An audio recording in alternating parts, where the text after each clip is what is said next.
Olá a todos. Estamos começando a live aqui, na qual vou conversar com o Dr. Ítalo Marsili. Sejam todos bem-vindos. Vou aguardar o pessoal chegar e o próprio Ítalo chegar aqui. Vou ligar uma luzinha aqui na frente, vocês digam se fica melhor. Acho que fica melhor assim, né? Fica melhor.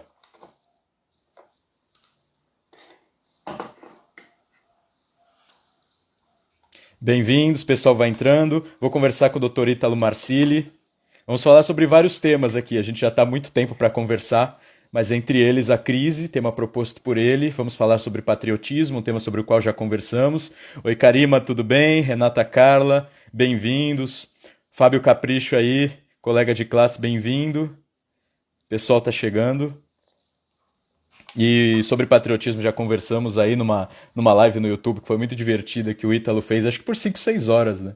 Sem parar. Eu não tenho a pretensão de ficar aqui por 5 horas não, tá? Nós vamos ficar, acho que 1 hora só, 50 minutos. Mas, além desses temas, eu também sou louco, né? Enchi de tema, fui propondo tema e ele topou.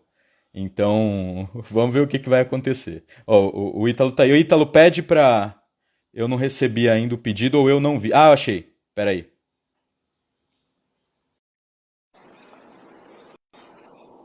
Tá entrando aí. Ah, legal que você está fazendo meu curso. Quem falou isso, agora eu não vejo mais. Ítalo Marsili, como é que vai, doutor? E aí, Rafael, como é que tá, cara? Que alegria falar Tudo contigo. certo? Tudo certo? Igualmente. Graças a Deus. Certo.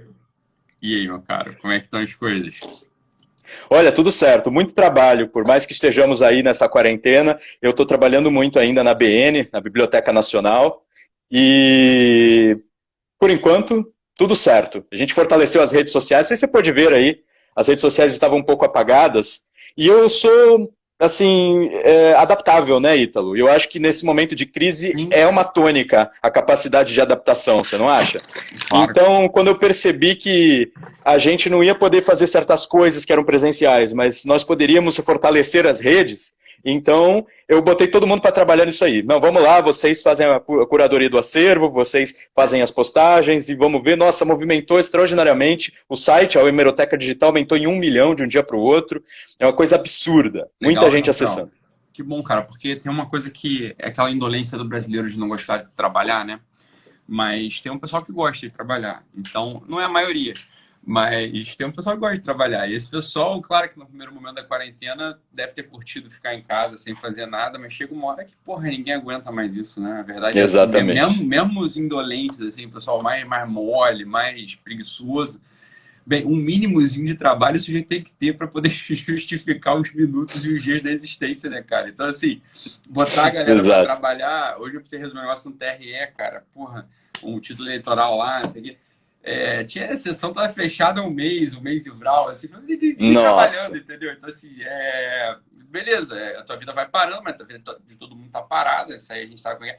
Mas o cara lá não tá trabalhando também, deve estar um inferno na vida do sujeito, né, cara? Assim, mas que saco, o cara nego já assim, sei lá, 40, 50 dias já, o pessoal paralisado, né, sem ter o que fazer. Porra, Sim, sim. isso, assim, esses 40, 50 dias sem ter o que fazer, mas daqui a pouco vai 2, 3 meses, sujeito sem trabalhar, sabe? Não é nem só a questão do dinheiro, mas é a porra do sentido da vida mesmo do cara, né? Fica difícil, fica muito desconectado. O É sujeito fica por isso que tem que desconectado, né? fazer adaptação. É, exatamente, tem que Total. fazer adaptação. Senão não dá. Fez muito bem, eu acho, de botar a galera para trabalhar no online, né, no digital e mudar o, né, você tem uma baita de uma missão na mão, né? E é o Mas, mundo atual, né? como é que Você que é? faz o sucesso. É o mundo, né, hoje. Você faz um sucesso estrondoso aí nas redes, você sabe muito bem. A gente precisa usar as redes. Para se comunicar, elas são extraordinárias. Então, a biblioteca que tem um acervo de mais de 8 milhões de itens tem que ficar trazendo isso para o público brasileiro. Ela é a quinta maior biblioteca do mundo, Rafael? Isso é um dado errado que eu tenho na mão. Não, o que apareceu uma vez no folheto da Unesco estava em 8ª posição. Mas eu confesso para você que eu não tenho certeza se era um ranking. Tá? Tá, Muita gente divulga, inclusive tem documentos oficiais que divulgam dessa forma. Mas eu acredito que haja. Ela sempre figura entre as maiores do mundo, mais do porque mundo, ela né? é bela, ela tem itens importantes do mundo ocidental, não só do Brasil. Tem coisas em Tá. grego, tem coisa do Japão. Então assim, ela é das mais importantes do mundo. Só que o ranking eu não posso te garantir, Ítalo, eu não posso te garantir. Rafael, posso fazer uma pergunta, cara? Posso inverter um pouco a ordem das coisas, assim? Porque em geral o Fica à pessoal tem vontade. pergunta as coisas, mas é uma questão de vocação e ocupação mesmo, né? Então você vinha numa estava te acompanhando, né? Nunca pude, infelizmente, estar numa aula, num curso presencial teu, numa turma presencial tua.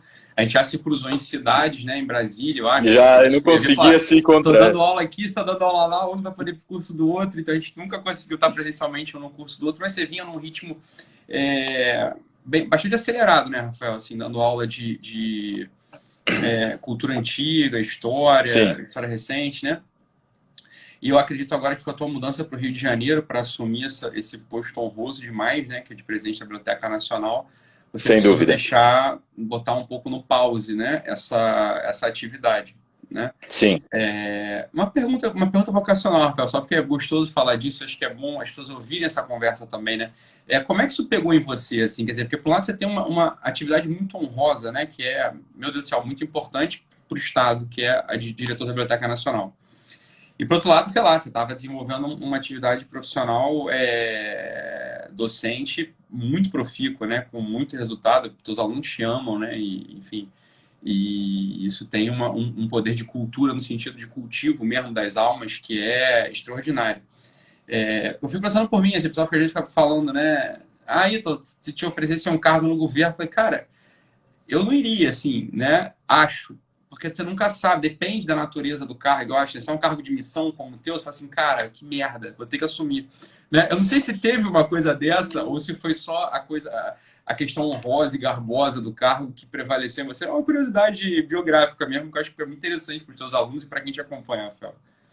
Não, é excelente questão e me permite explicar isso, né? Porque Tá. às vezes eu vejo que muita gente não sabe, então foi bom você ter levantado essa bola. Olha, Ítalo, no fim das contas a Biblioteca Nacional faz parte, assim, é como se fosse algo que tivesse muito sentido para mim. Porque se você observar bem, entre as instituições culturais brasileiras, ela já era minha favorita. Provavelmente ela é a principal, mas também agora é puxar a sardinha para o meu lado. Não, Agora puxa, essa tem que análise puxar, eu acho que tem que já puxar não mesmo. é mais, né? Essa análise já não é mais tão isenta assim. De qualquer forma, olha só a missão dela. A missão dela é resguardar a memória, né, e a identidade brasileiras, e em parte a memória e a identidade ocidentais. O que eu fazia viajando pelo Brasil, Ítalo? Eu dava o curso que eu chamei de ciclo de estudos clássicos, evidentemente não é nada marqueteiro, eu não tenho talento nenhum para fazer marketing, eu só tenho talento para dizer o que eu estou fazendo. Por que isso funcionava? Eu Porque gosto do eu nome, para fazia... falar a verdade. Eu acho legal o nome. Ciclo de Ah, estudos legal, que bom que clássicos. você gostou. Sempre Eu gostei. fazia dessa forma, mas na verdade eu ainda faço. Eu dei aula ontem, inclusive, domingo, eu dei aula online. Porque agora viajar o tempo todo... Ah, bom, estamos em quarentena. Mas mesmo assim, quando eu estou lotado na BN, a biblioteca é a prioridade. Mas o que eu fazia? Eu fazia programas de 1 ano de leitura de textos ou do mundo ocidental ou ligados ao Brasil, em ordem cronológica, simulando uma viagem ao mesmo tempo geográfica, histórica e intelectual pela história das ideias. Eu montei de forma tão complexa que para explicar às vezes parece confusa, mas não é, está ordenadíssimo. Começa Diga. onde? Começa onde? O ciclo que eu chamo de introdutório, ciclo 1, começa justamente no mito grego. Então é assim, digamos, na aurora Começa no da início. mentalidade do pensamento ocidental, exatamente. Tá. E eu só não trabalho o Oriente porque eu não sei tanto, viu, Ítalo? Se não Sim. por mim, trabalhava também. Mas aí a gente começa no mito grego, passa pelo teatro grego, vai para a filosofia grega, depois dá uma paradinha em Roma. Eu vou falar mais rápido daqui para diante. Aí a gente vai também dar uma parada na Antiguidade Cristã, na Idade Média, Idade Moderna, Modernidade Tardia, Contemporaneidade, até pousar no Brasil, digamos assim. É uma viagem histórica, cronológica e geográfica. E a galera gosta muito. Por quê? Porque eu acho que você tem um panorama da visão. O professor Olavo de Carvalho dizia muito que é mais inteligente aquele que consegue ter memorizados, assim, a ordem dos autores, as ideias principais, alguns índices, do que você ter lido só, por exemplo, a Crítica da Razão Pura do Kant. Então, assim, eu gosto que eu tenho uma bagagem generalista e eu consigo transmitir com alguma velocidade, porque eu acho que eu falo de forma clara. Então, as pessoas gostam disso e saem muito mais cultas do que entraram. Tem um segundo ciclo, que aí ele variou dependendo da região. Em São Paulo, ele se transformou num ciclo de política e governo. Então eu peguei os clássicos da política e do governo. Textos, a mesma viagem, Ítalo, da Grécia, passando por Roma, Idade Média, até hoje. E no caso do outro, é de História do Brasil, que aí eu fico sugerindo livros e documentos para as pessoas lerem, eu dou um mês, e depois eu faço um aulão. Você sabe, você dá mais horas ainda, mas a aula geralmente dura de 3 horas e meia a 5 horas. Então, você sabe como é que é isso. Sim. Então tem tudo a ver, Ítalo. Porque a biblioteca, no fundo, é a guardiã do tesouro. Ela tem muito mais coisas do que os cânones que eu tenho usado. Então, para mim, é como se fosse assim, pô, estão me dando o cofre com o qual sempre sonhei para eu cuidar. É evidente que, para cuidar com todo respeito ao acervo, isso é uma missão patriótica. Tá? Não pensa, eu não sou nem colecionador, eu só tenho livro para uso, porque senão tem sempre mal intencionado que vai dizer que eu tô afim de roubar qualquer coisa lá, desgraçado. Mas enfim, engraçado. De jeito nenhum. Eu já não lembro quem, mas isso aí não adianta dar ouvido pro pessoal. Eu estava discutindo com não sei quem, Rafael, e essas nomeações mais recentes do governo, né, de alguns alunos do professor Olavo, enfim, Ministério da Cultura, enfim, e a gente estava conversando, falou assim, cara, uma nomeação que foi a nomeação mais natural e acertada, né, natural, assim, porque é o que você está falando, a naturalidade da tua nomeação foi a do Rafael. Eu não lembro de quem eu estava falando essa porra, cara. A gente estava discutindo as nomeações recentes, assim, cara, você legal, ficou honrado. Uma nomeação absolutamente co-natural, assim, né? Falou, caralho, é isso aí, é lá mesmo, ali tá muito bem colocado, assim, né? O Carlos Jandalim na alfabetização também foi muito bem colocada, né? Tanto que tá lá até agora, né? Fazendo um trabalho excelente. Exatamente. Mas você também conhece o meu trabalho no Brasil Paralelo, eu sei que o teu filho, Ítalo, também, ele gosta do trabalho, então assim, aquilo foi um trabalho de memória, né? Pra gente resgatar muitas visões que estavam fora de moda, fora de escola, fora da universidade, fora dos livros mais vendidos. Então, acho que tem tudo a ver. Eu estou me sentindo em casa, mas é claro, o Ítalo ser gestor não é a mesma coisa que ser pesquisador e estudioso. Mas aí entra outra parte da vocação, Ítalo. Eu também gosto de ação, sabe? Eu também gosto disso. Assim, o teu Marte tá onde? Só pra gente saber, só pra gente começar a falar de astrologia aqui. Agora você vai matar a treta, porra. Tá em Leão. Porra.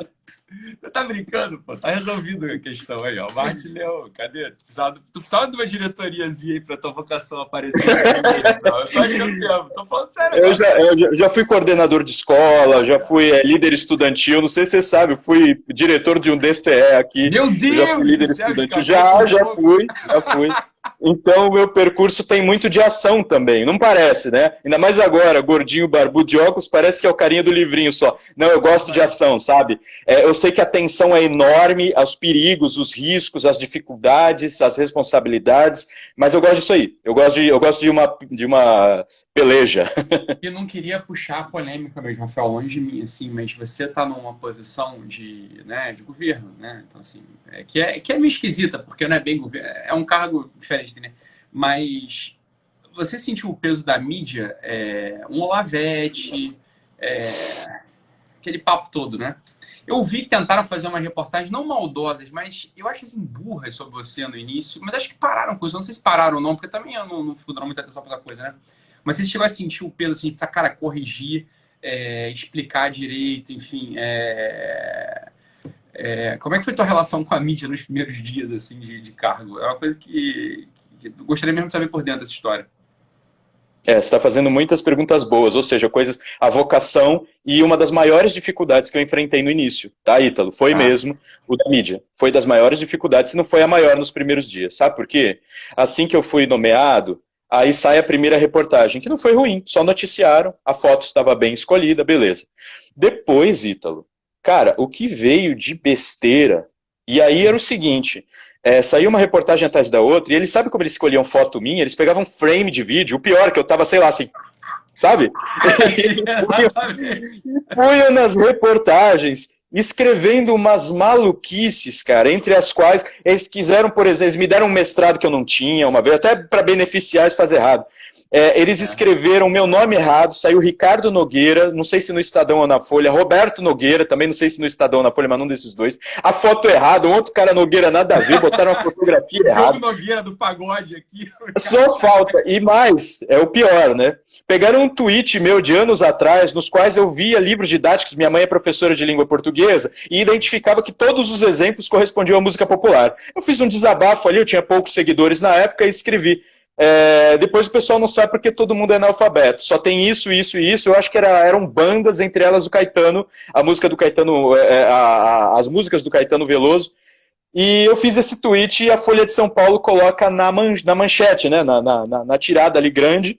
E isso saiu e teve uma manifestação, entre aspas, né? São quase 600 funcionários ali na Biblioteca Nacional. Uns 10 foram para a porta gritar alguma coisa. Cara, jornal na Globo. Você estava na biblioteca no dia? Não, eu tinha acabado de ser nomeado em Brasília. Eu estava na primeira reunião lá. Nesse dia, cara, eu vi o meu nome em todos os jornais, eu vi na TV, sempre sendo falado como alguém que fala mal do pessoal da cultura. Alguém que fala mal do Caetano Veloso. Deu para entender? E aí eu vejo eu fui jantar com um amigo, eu já estava meio atônito. Você sabe que às vezes a gente absorve tanto estresse que eu fiquei meio paralisado, assim, não conseguia mais conversar. Fui jantar, aí aparece minha cara no Jornal Nacional, falando a pior cara possível e falando besteira. Aí eu falei, acabou, velho. Onde é que eu fui me meter? O que é isso? Então, assim,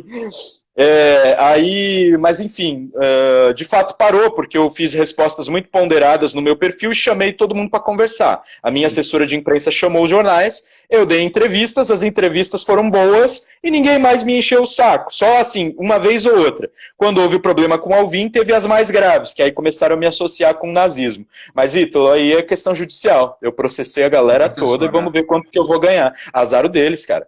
Eu não vou aceitar isso aí. Entendeu? É muito grave, né? A acusação de nazismo.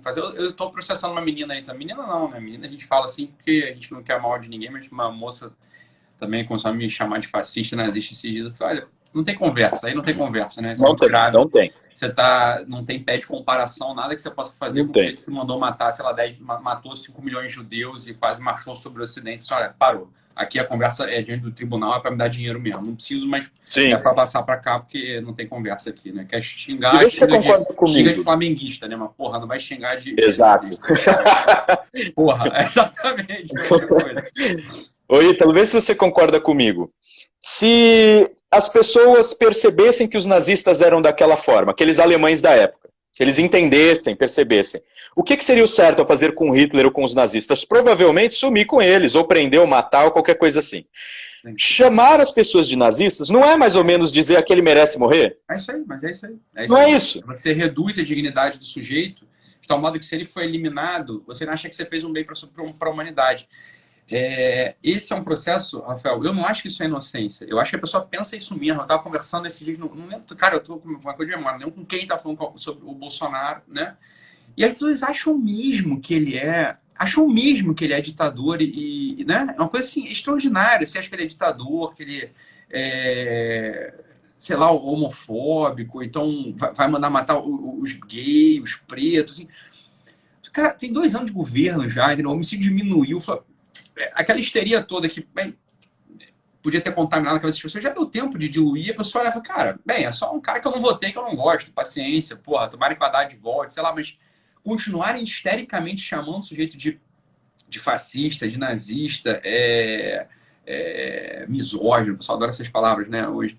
É muito curioso, né? Assim, é um processo de emburrecimento, uma lesão cerebral que a psiquiatria tem que estudar, né? Assim, uma coisa que pode ser talvez até irreversível, porque os dados de fato, a realidade aponta para outro lugar completamente diferente, né?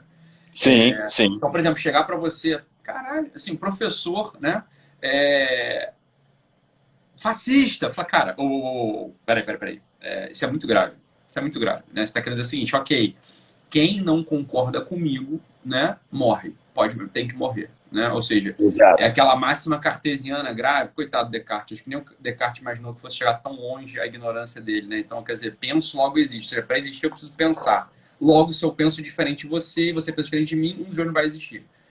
Cara, coitado, o desdobramento do cartesianismo levou no racionalismo moderno, que chega até uma absurdidade dessa. Caralho, porque a gente pensa diferente, você vai de fato diminuir minha dignidade para que você possa me exterminar.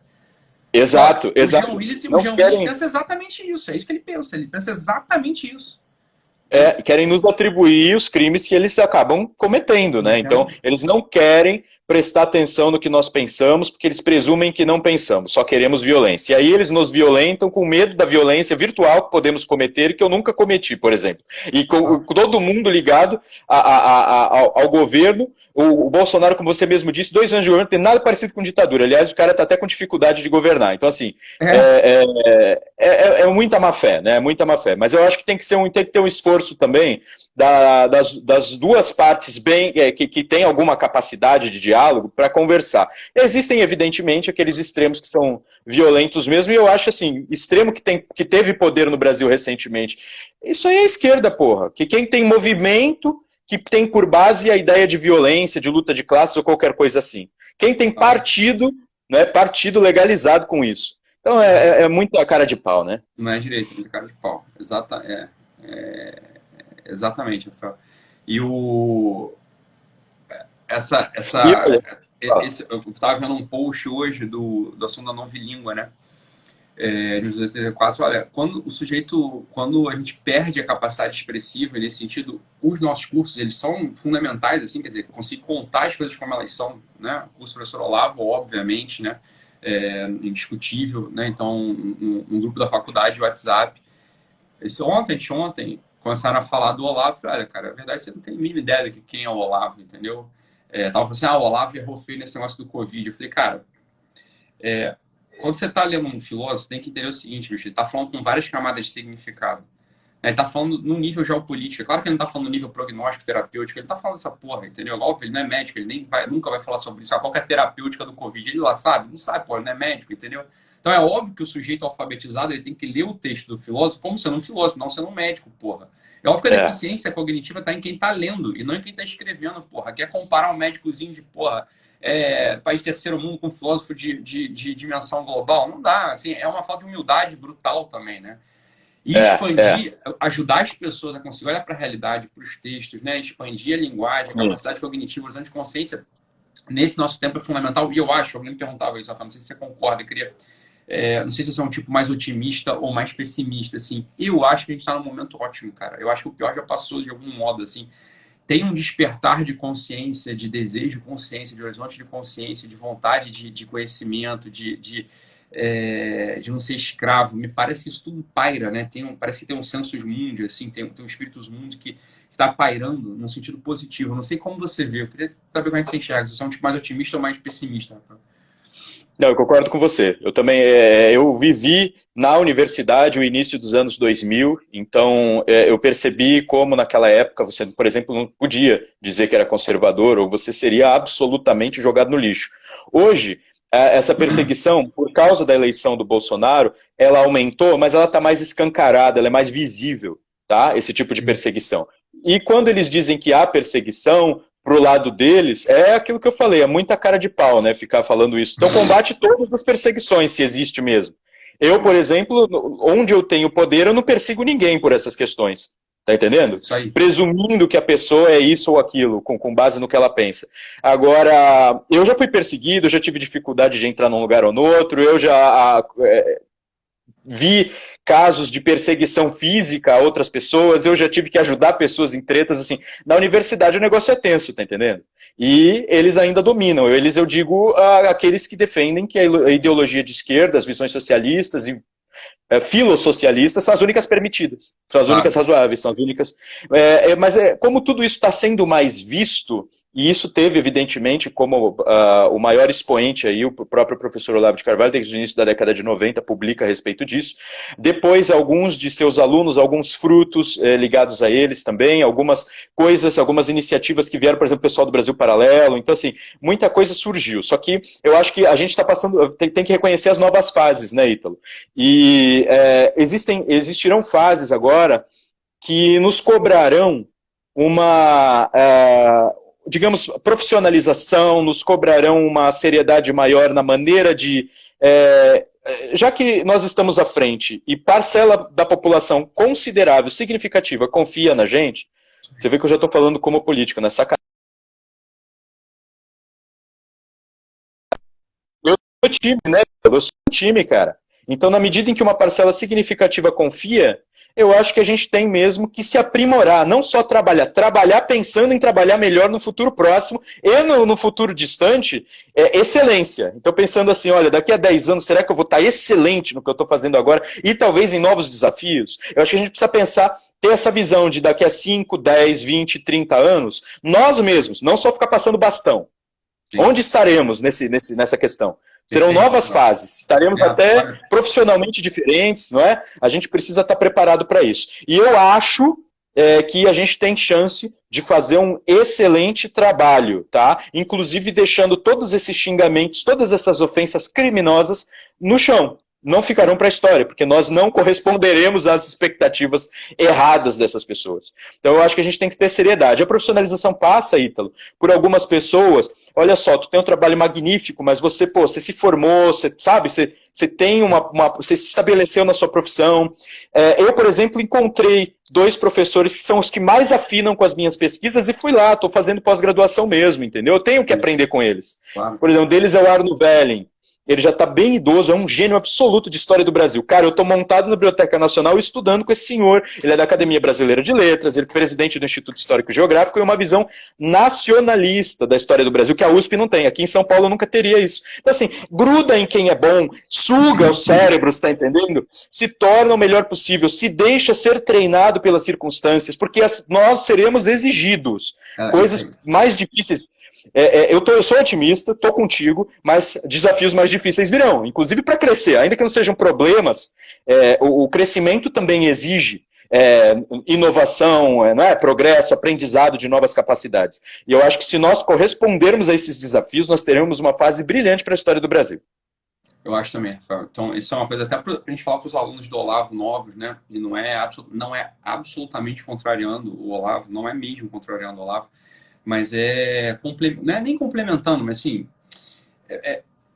tem uma má compreensão, me parece, né? Quer dizer, que a coisa da faculdade, a gente sabe que a faculdade, ela per si, ela é muito fraca, né? Então a faculdade, ela sozinha, ela não vai te entregar nada realmente, ou vai entregar muito pouco, mas não é por isso que o sujeito tem que desertar da faculdade. A minha visão, inclusive, é inversa. Eu falei, olha, se o sujeito não é capaz de vencer a faculdade, ir lá e terminar uma graduação que ele começou, terminar uma pós-graduação, cara, ele dificilmente vai conseguir alguma coisa na vida. Essa que é o bem da verdade. Ah, mas e o Olavo? Eu falei assim, cara, tem razão. Você é o Olavo? Não. Então o Olavo funcionou. Para você, provavelmente não vai funcionar. Entendeu? Assim, e funcionou numa época também que, olha, para ser jornalista não precisa de diploma, para ser filósofo, né, não precisa mesmo de diploma. Assim, o trabalho do Olavo é o trabalho de jornalista. Você não precisa de diploma, né, naquela época. Sim. A expertise, o tempo de atuação te dava autorização para você ir lá. Mas, provavelmente, se fosse hoje, precisasse de diploma, ele teria submetido a 4 aninhos na faculdadezinha, da esquina, teria ido lá, pegado o diploma dele, pronto, deixa o saco, sabe? Sim. Mas e também o Olavo, ele é especial, né? O Olavo é o Olavo, ele tem então, características específicas dele. Não é. Mas vou te dizer, Rafael, mesmo o Olavo sendo especial, se fosse hoje, ele vai ficar brigando, cara, sei lá, 4, precisa do diploma, vai lá, pega o diploma, você tá entendendo? É coisa assim, porra. Agora, na verdade, sim, eu tava falando uma coisa da faculdade de Direito esses dias, o pessoal se gabando, porra, 5, estou, sei lá, pra cá, estou 5 anos de... Eu falei, uma porra de inversão longe da prova, coisa assim, que você não precisa nem ser advogado pra... Cara, isso aqui é conhecimento de ensino fundamental, meu filho Ítalo sabe que é o ônibus da prova, mas tem 10 anos, entendeu? E o cara que, porra, fez faculdade de Direito, acha que não, isso aqui é tema próprio dos advogados. Falei, cara, a verdade é o seguinte, o que você aprende na faculdade de Direito, você poderia aprender em 1 ano, um estudioso sério, em 1 ano ele teria lido tudo aquilo, teria aprendido. Aí a pessoa não entende 2 coisas muito diferentes aí. A primeira é óbvio que toda a teoria do direito você não consegue aprender em 1 ano nem em 5. Você vai precisar de uma vida inteira estudando. Né? Você precisa entender o direito, você precisa de uma vida inteira estudando. O direito você não vai terminar de entender. Agora, o que você aprendeu na faculdade, em 1 ano dá conta. O nego não entende assim. Ou seja, o cara está completamente deslocado. Assim, o cara está desinserido completamente. Ele não sabe o que ele fez na faculdade, ele não sabe o tamanho da disciplina dele, ele não sabe o que ele aprendeu, ele não sabe o que falta para ele aprender. Assim, isso que uma juíza, eu pedi lá, ela não conseguiu uma liminar lá, e chegou uma coisa absurda, né, meu? Enfim, coitada, uma juíza... Mas tem muita gente que, de fato, passa pela faculdade de Direito, pega pós-graduação e comete erros, isso é natural. Então, agora eu posso te fazer uma pergunta? Claro, óbvio. Eu estou curioso por uma coisa aqui que faz tempo que eu estou querendo te perguntar. Eu tenho trabalhado com história, na minha formação inicial foi filosofia, foi o primeiro curso, foi a minha primeira paixão intelectual, mas depois eu fiz história para, digamos, dar um suporte à filosofia e também dar um suporte moral, intelectual e, digamos assim, pessoal, de personalidade.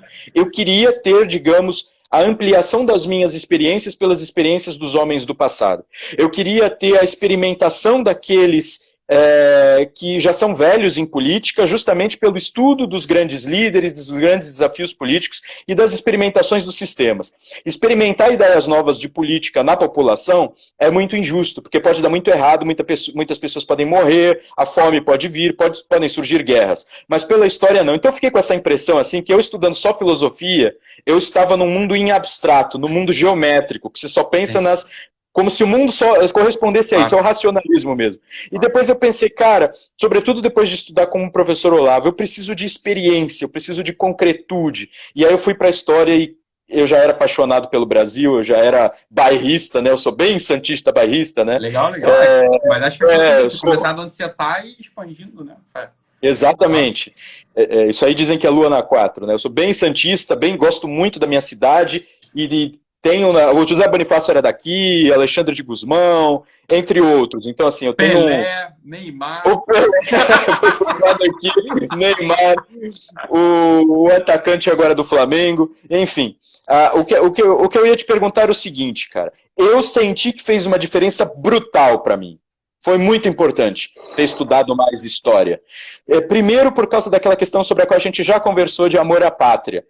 O patriotismo tem um pouco de você amar o torrão onde você nasceu, daquelas lembranças infantis em família, daqueles lugares, daqueles cheiros, daquelas coisas. Aquilo é um pouco você. É o cenário. Você não é só um personagem jogado no escuro, você também é o cenário. Então tem um pouco disso. Mas tem também a questão de você conhecer os ancestrais, porque aquilo que existe hoje de melhor e aquilo que existe hoje de pior tem também a ver com o legado que te deixaram, não é verdade? Uhum. Então eu percebi que eu amadureci muito o Ítalo, estudando história, e é por isso que quando eu falo de história, parece que faz parte de mim. As pessoas dizem, o Yuri Vieira chegou a dizer, o que acontece com esse Rafael Nogueira? Parece que ele está contando algo que aconteceu com ele ontem, o negócio é de séculos atrás, mas é porque eu estudei desse jeito, Ítalo, não foi muito para fazer memorização de dados, para, sei lá, exibir erudição, nem tampouco para pegar diploma. Eu estudei história como um amante, né, da disciplina da história, mas ao mesmo tempo como alguém que queria participar das experiências daquelas pessoas que vieram no passado e aprender com elas, como se eu fosse alguém que tivesse mesmo vivido décadas, séculos ou até milênios. E eu acho que nisso eu tive muito sucesso, é por isso que quando eu conto para as pessoas, como já é um aporte da minha experiência, eu conto como se fosse isso, já emocionado, com tudo isso. Faz sentido para você? Que eu estou falando, senhores, pessoal que é meu público, sei lá por que não conhece ainda o Ítalo, é um psiquiatra aí de mão cheia, aluno do professor Olavo, eu admiro o trabalho dele, gostaria de saber se faz sentido. O estudo da história, de alguma forma, favorece o amadurecimento? Boa, Rafael. Cara,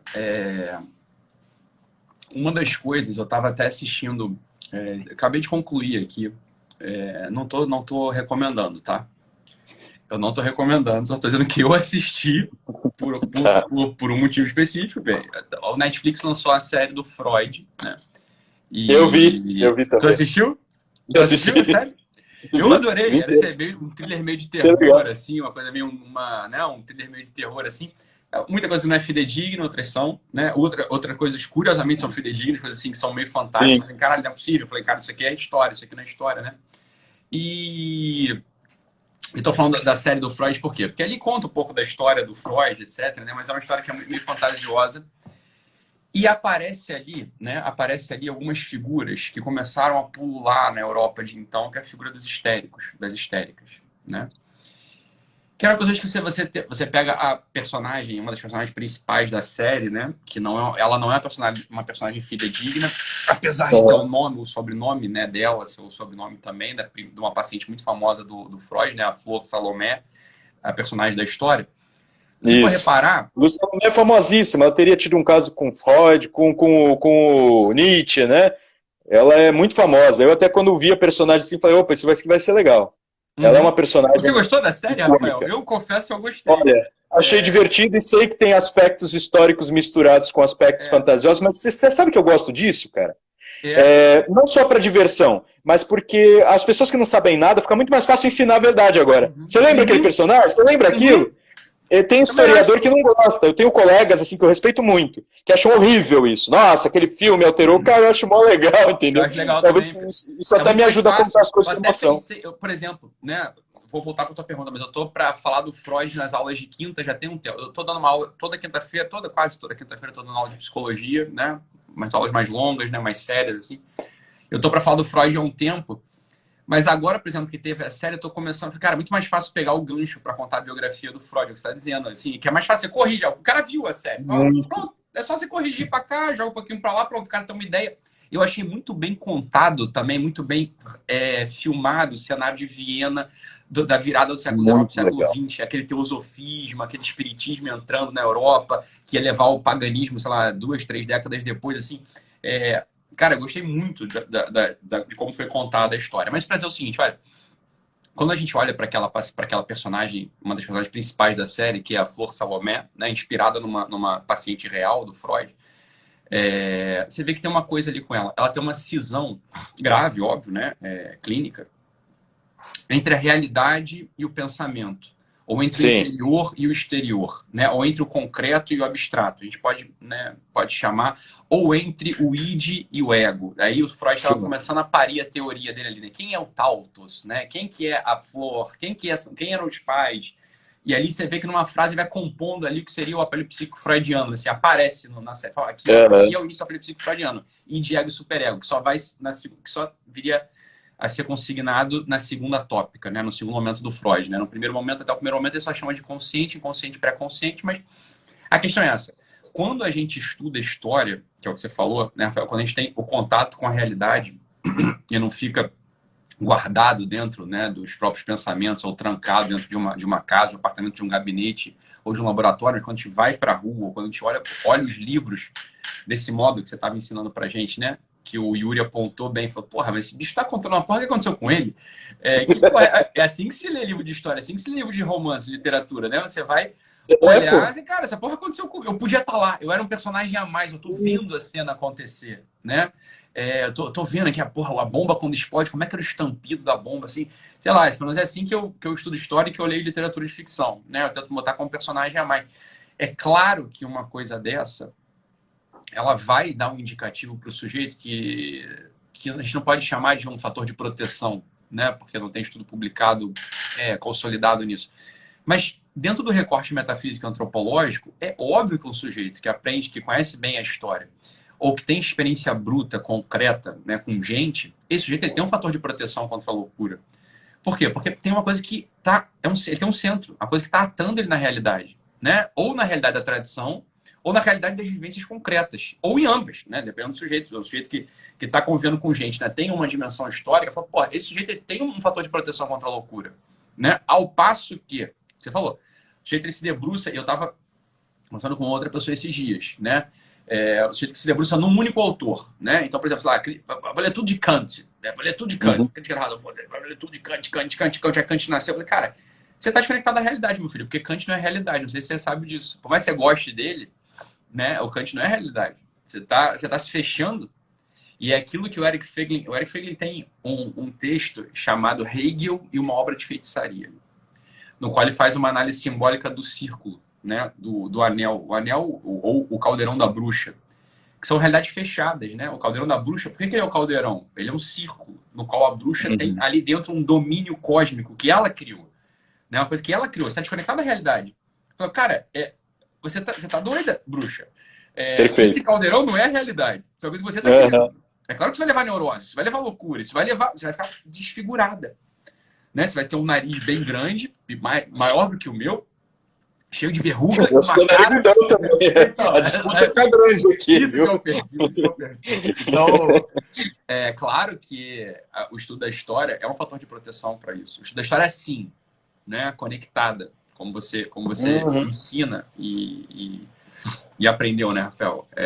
Isso, muito legal, Ítalo. E tem essa coisa, eu não gostaria, isso veio também contribuir, a biblioteca veio contribuir comigo nesse sentido também. Claro, eu repito, as maiores responsabilidades são a do gestor, mas na medida em que eu estou lá, eu tomo contato com tudo o que acontece, com o que tem, com as práticas ligadas aos documentos, Ítalo, porque as narrativas, os livros que contam a história, muitas vezes se você só fica neles, é um pouco de segunda mão, né? Alguém que já viu o verdadeiro portal para o passado, né, é a fonte histórica, é o documento, é uma gravura, é um mapa. Então, assim, e eu tinha conhecimento de algumas coisas, principalmente porque eu estudei a vida do José Bonifácio, eu fui aos escritos dele, me habituei à caligrafia dele, fui aos lugares onde ele esteve. Então, assim, foi um negócio muito forte para a minha imaginação, mas ao mesmo tempo eu estudei para ensinar a história do Brasil para futuros diplomatas. Então, aí eu tive que pegar muito mapa, muito as argumentações para a nossa diplomacia conseguir as nossas fronteiras, que as nossas fronteiras fossem mantidas, fossem aumentadas. Então, assim,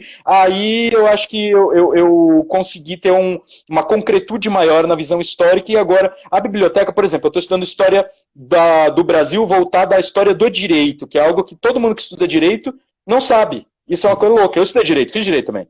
Eu fiz filosofia, direito e história. Então, assim, a questão da história constitucional brasileira, ninguém sabe, o cara se forma em direito sabe nada. Por quê? Porque eles presumem que a Constituição é só princípio e é só importar a teoria de fora. Vou te falar, Rafael, eu senti essa dificuldade recentemente.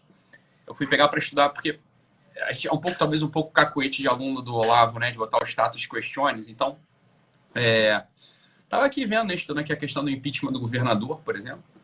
E eu vi que é diferente. A corte que se monta para julgar o governador é uma corte diferente da montada para julgar o presidente. E necessariamente necessariamente seria, mas o engraçado é que eles colocam desembargador. Aqui no Rio de Janeiro, não é em todo estado que é assim. Então, falou, olha, teve uma emenda ao decreto. Por qual motivo? Eu queria conhecer a história daquilo, entendeu? Assim, o que faz sentido, cara, o que está na mentalidade do legislador, o que está na mentalidade, né? Alguém emendou esse ponto aqui da Constituição. O que está na mentalidade do legislador, o que estava rondando a época, para colocar, para a gente saber, por mil motivos, né? Para saber se ainda é razoável que seja assim, né? O que era o TJ, o que era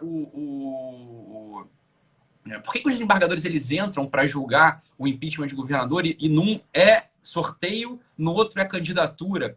Né? Então, por exemplo, aqui o tribunal para julgar impeachment de governador no Rio de Janeiro é assim, são 5 deputados e 5 desembargadores que montam o tribunal, e o presidente do TJ do Rio, ele é o presidente do tribunal e tem um voto de Minerva. É assim que se monta a questão. Porra, mas que história é essa? Você tá entendendo? Por que essa porra foi montada assim? Eu fiquei muito curioso. Eu fui atrás de documentos, fui puxando e, cara, tem uma hora que a memória se perde. Cara, eu precisaria ser, de fato, um especialista. Sim. No sentido assim, eu vou precisar dedicar muitos dias da minha vida para isso e não tá na minha ocupação, não vou fazer. Né? E sabe por que se perde? Porque a gente não pensa qual era a finalidade que estava na mente do legislador. Né? O que ele queria?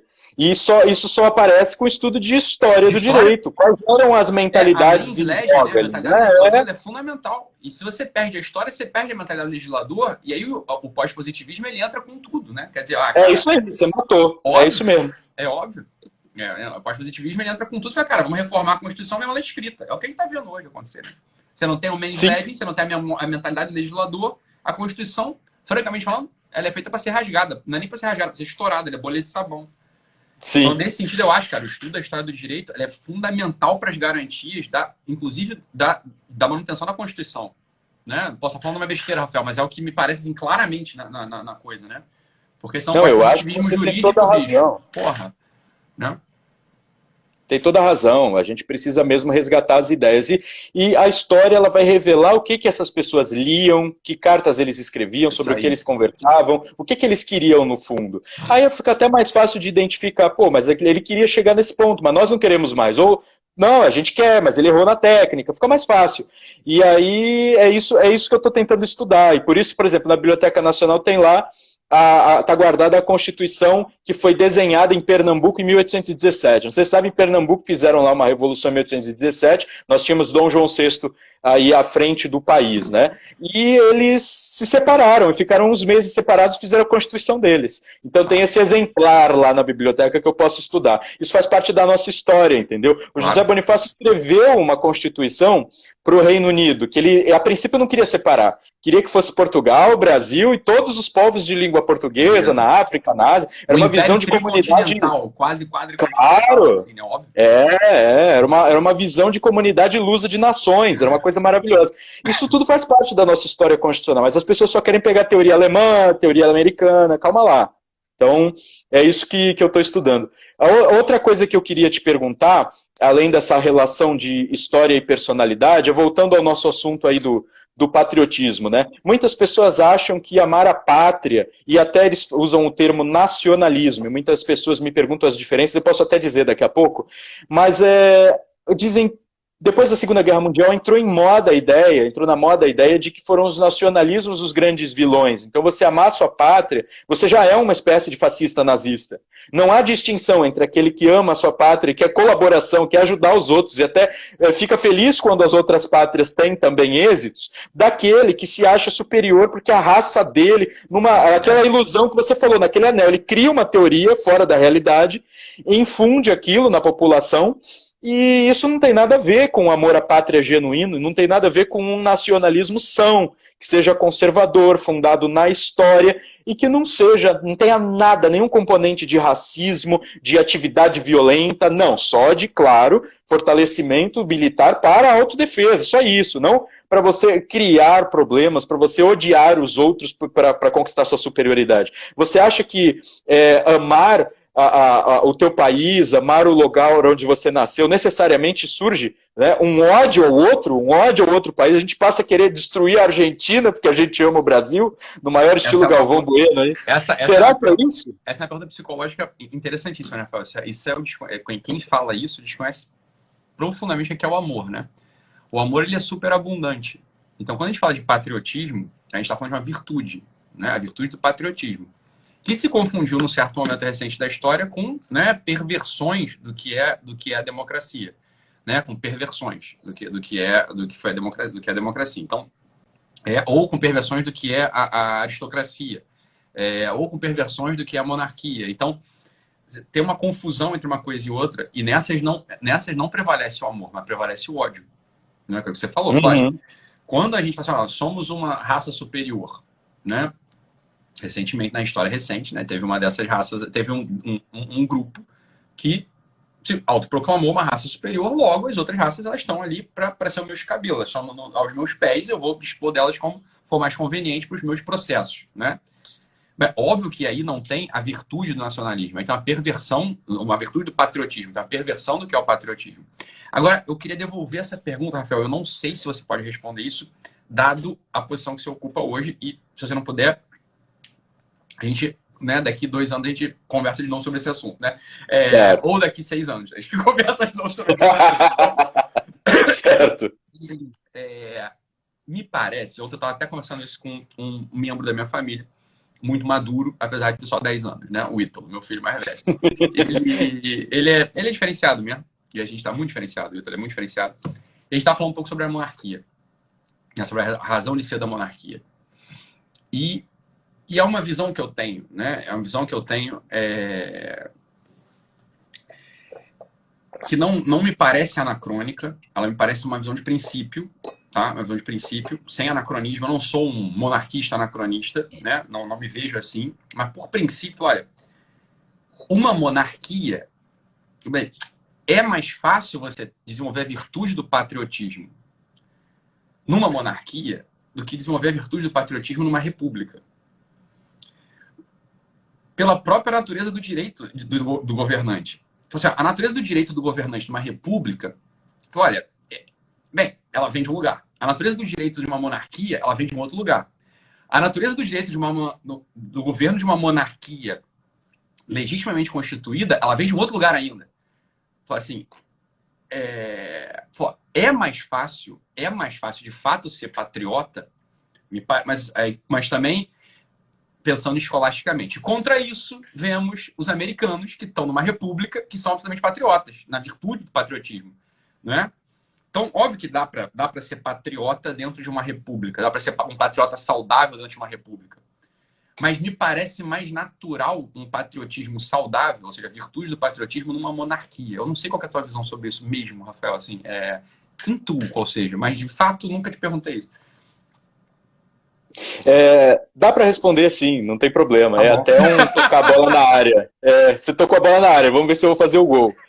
A princípio, assim, eu já adianto a todo mundo que às vezes eu vou confundir, não vou esclarecer. Mas eu vou trazer algumas ideias aqui.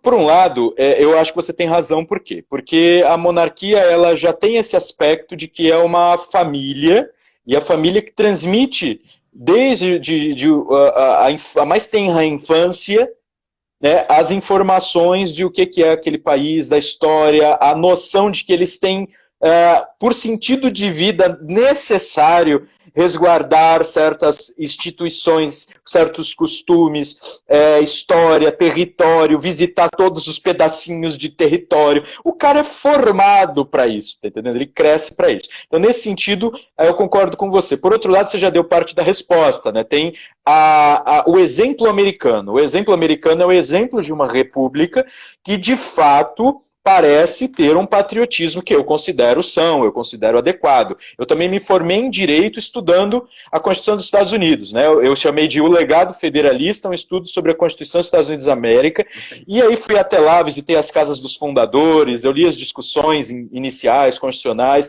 e também eu morei lá, assim como você, eu morei perto do Olavo, eu fui em 2009, fiquei hospedado na casa dele, 2012 para 2013... Esse trabalho publicado, Rafael, não é o teu mestrado, é o teu TCC, não é? Eu não publiquei, tá escondido. Mas sim, eu escrevi. Eu li. Passaram para você, passaram tá? Passaram para você. Passaram pra mim. Legal. Acho que fui eu, não tem problema nenhum. Eu te passei. Você que botou primeiro, inclusive. Fui eu. Acho que você que me não tem passou. Problema nenhum. Eu li. Não. Eu mando para alguns amigos, eu só não, como eu quero aprimorar, eu acho que tem alguns defeitos ali, algumas coisas, algumas academicices, alguns autores que eu peguei só para encher linguiça, sabe? Tem algumas técnicas ali acadêmicas que eu usei que eu não quero publicar dessa forma. De qualquer modo, o que eu entendo? Os americanos conseguiram criar uma república e ser patriotas. Por quê? Porque eles têm um certo respeito pelo momento fundacional. Eles souberam herdar aquilo que vinha da tradição inglesa, traduzir em sua forma específica, e tem homens e mulheres inauguradas, tem a Abigail Adams também, né, que ela tem trocas de cartas essenciais, está até aqui perto o livro de trocas de cartas dela com Thomas Jefferson, está aqui, ó, eu estava lendo esses dias, ó, The Adams e Jefferson Letters, né, tem a Abigail Adams, o John Adams e o Thomas Jefferson. Porque eles escreveram também, igual o Bonifácio. O pessoal reclama. Ele escreveu um livrinho, que eu penso do Brasil. Pô, vai ler carta, vai ler o diário dele. O americano faz isso, sabe? O brasileiro deixa a bagunça aí enfim, para os outros, quando forem pesquisar, terem mais dificuldade. Mas voltando. Então, eles têm uma grande compreensão do que foi esse momento fundacional. Pesquisas históricas constantes, não é uma coisa também só de babar ovo, não. Tem pesquisa, eu visitei a casa do Thomas Jefferson, tinha um monte de artigo também refletindo sobre os erros dele, contra ele, a questão dele com a escrava, tem um monte de livro. Então, assim, a gente já não tem muito isso. Eu dei o exemplo da história da Faculdade de Direito. A Faculdade de Direito dos Estados Unidos estuda horrendamente os casos americanos e a história do direito americano. E primeiro, eles partem da Constituição e dos Ferris Papers, que foi um texto escrito para justificar e explicar a Constituição. O Brasil esquece a sua própria história. O Brasil, sabe por que essa porcaria é periférica, Ítalo? Porque se sente periférica. Porque se a gente reconhecesse o que a gente é e passasse a aprender com o nosso passado também, aí teria mais motivos para amar, porque daria mais certo, né? Então, assim, eles têm um respeito pela história. Você deve ter visitado livrarias lá, mesas e estantes de história dos Estados Unidos. E aqui é uma coisinha ou outra de história do Brasil. Agora, a gente observou que o povo quer, as pessoas querem, as pessoas gostam. O Brasil Paralelo foi um sucesso. Mas então, assim, se for ser república, cara, você tem que ter a história na veia, tá entendendo? Discussões históricas o tempo todo, os monumentos aos fundadores o tempo todo. A nossa república foi um golpe, então ficar louvando Deodoro ou Floriano Peixoto não tem muita... Porque a gente pode pegar o Cabeça, aliás, ele era bem cabeçudo, o Rui Barbosa.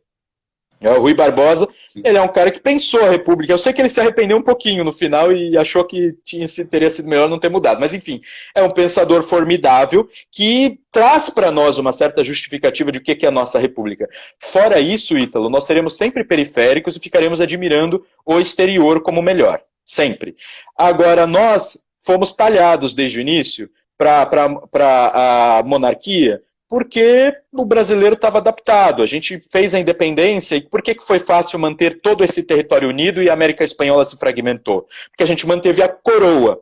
O elo nos Estados Unidos foi a Constituição. Eles discutiram tremendamente aquele troço, e eles já... Bom, lá tinha 1% de analfabetos, aqui é o inverso, tá? Que era 1% de alfabetizados. Então era muito difícil promover discussões nesse nível, que era muito elitizada a discussão. Então, o que acontece é que a coroa representou o elo, a união. Lá era a Constituição, a Declaração de Independência, todos esses símbolos, né? Eles têm esses símbolos. O nosso era a coroa. Quando vem a República, a gente precisava de substituição. Substituíram ali, às pressas, mas ainda não ficou convincente. A gente está patinando até agora, tá entendendo? Então, lá naquela live que a gente... Aquela live, eu acho que você falou, eu estava no iníciozinho, eu não estava ainda contigo. Sim. Acho que aquela live durou 10 horas ou 12 horas, sei lá. Você te falei, eu chutei 4, 5. Foi uma loucura aquela porra daquela live. Aquela live sem fim, não acabava aquela live. Foi ótimo, né? Eu lembro que eu fiz uma pergunta. Eu falei assim, olha, é possível ser patriota no Brasil? Uma pergunta. No sentido de que é possível amar a pátria tal como ela está? Ou como ela é contada. Eu falei, inclusive, isso e você fez para olha, a história tem que ser muito bem contada e talvez recontada. Não é revisionismo histórico só, mas é contar a história que não foi contada ainda, me parece. Né? E permitir discussões, desavenças, ela tem que ser revirada. A história tem que ser revirada, discutida. Então, aqui, Rafael, posso provocar mais? Assim? Pode. Você é a pessoa para responder isso no final de contas, né? Não é só uma provocação, é um desejo Ave Maria. Tá? Seria surpreendente, uma pergunta, seria surpreendente se ao se discutir história, né, botar a história na veia, a história da fundação da República, da fundação da República, seria surpreendente se a gente notasse que não dá para amar a República Brasileira, ou não, ou dá para amar a República? Eu acho que dá. Acha que dá? Eu acho que dá. Eu gosto mais da monarquia, todo mundo sabe disso, eu gosto mais do período lá, eu sou Andrada, né? Eu sou Bonifácio. Por mim, a escravidão teria acabado em 1820 e pouco, ali nos primeiros períodos. A escravidão é uma mancha nojenta, mas enfim, a monarquia que tirou e depois veio a república também impulsionada por aqueles que queriam que a escravidão se mantivesse. É bom que nós saibamos disso.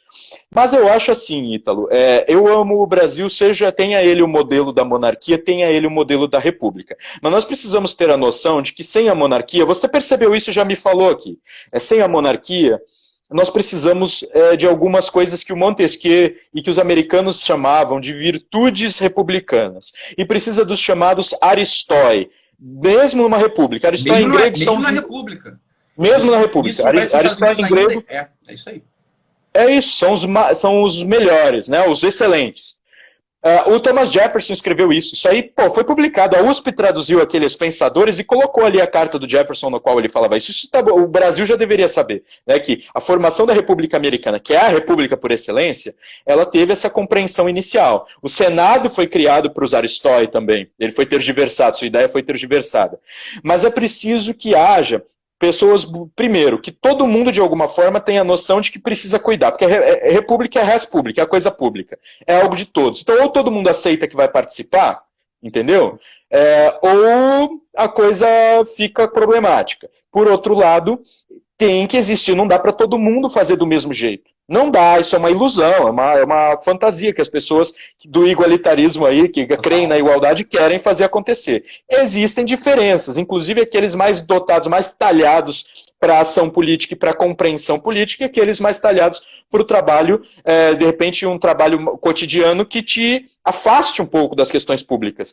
Mas numa república todo mundo tem que ter um pouco, é chamada cidadania, todo mundo tem que ter um pouco. De qualquer forma, deveriam existir esses homens excelentemente formados, tá? Justamente para eles serem um contrapeso aos aproveitadores, às facções. O que são as facções para os americanos no início? São aqueles grupelhos, meio quase como facção criminosa, que quer se apossar do Estado e às vezes pode conseguir por eleição. Então, isso a gente sabe, a gente viveu isso. É isso, então, o Brasil é isso, me parece, hoje, né? Quer dizer, assim, como não tem a aristocracia republicana montada, né? Ou se perdeu, ou não teve, nunca teve, é evidente que, porra, sei lá, em 4, 5 décadas, os aproveitadores vão começar a aparecer e vão tomar a administração. É claro, né? aí vão colocar o Brasil... Isso, vão botar... Se o Brasil for uma nau, vão colocá-lo num outro rumo, que não é o que os brasileiros querem, não é um rumo que corresponde à nossa história, à nossa vocação. Então precisam ter pessoas que estudem a vocação brasileira, que conheçam o Brasil a fundo, seu território, suas tradições, sua história. Ó, tá me mostrando aqui que faltam 20 segundos, cara. O que a gente faz agora? Cara, não sei. Não sei. Marca outra live, eu acho. Não sei. Vamos fazer outra, então? Eu acho que Pô, foi legal pra cacete, cara. Pô, legal pra caramba conversar contigo. Muito bom. Muito bom. Muito obrigado. Vamos marcar outra. Vamos marcar outra. Fechou, então. Um abração, meu amigo. Tudo de